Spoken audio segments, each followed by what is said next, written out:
gangar kare sa'an nan zai zowa ya ɗauki mikro a haska mai kamera.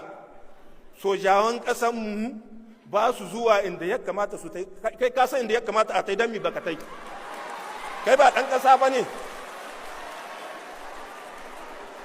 Fitina waga tun da ta fara sojan Niger nawa sun ka mutu, wannan bai isa sakamako ba, wannan bai isa darasi ba. Kusan da sojayenmu masu son ƙasanmu ne, babu wanda ke son ƙasa sama ga sojan Niger, wannan bai ishe ku darasi ba. Amma sai ka ga mutum yana nan ya mai kwancin shi, ƙauyensu ma shina yiwa ya yi shekara 20 bai gewaya can ba.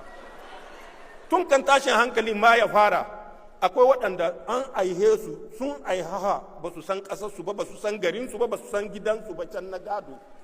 Waɗannan su ne za su zowa su ce za su yi masojawa. Sanin ya kamata mu yi aiki da hankalinmu, mu bar aiki da son zuciya. Son zuciya bai kai wa ƙasa ko ina.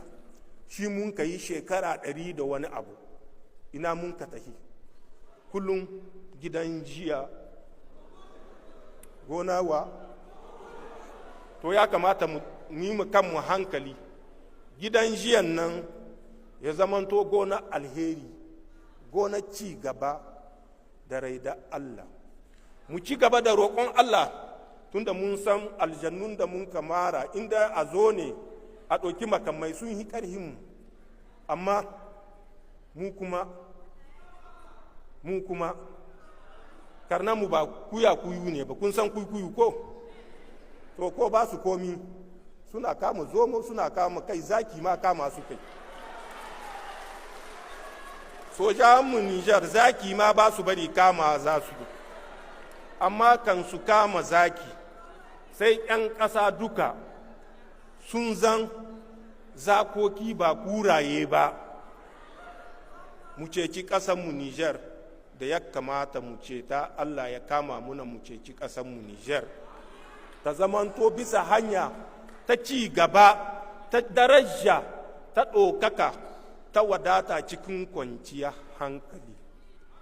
Mu bar hitowa muna ɓaɓatu bai gyara komi sai abin da ya ɓata. Mu bar aiki da zuciyarmu da son rai da son zuciya, mu yi aiki da hankalinmu.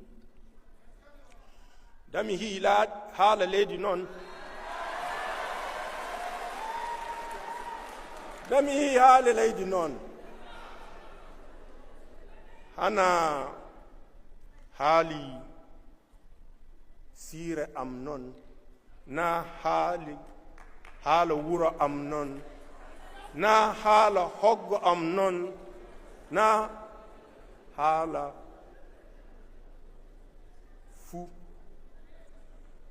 hala lady. Dami hi hala lady mi gollol gam lady aman Niger. Lady aman minam fu ɓiɓɓe ne Niger, minan gotal mi ɓura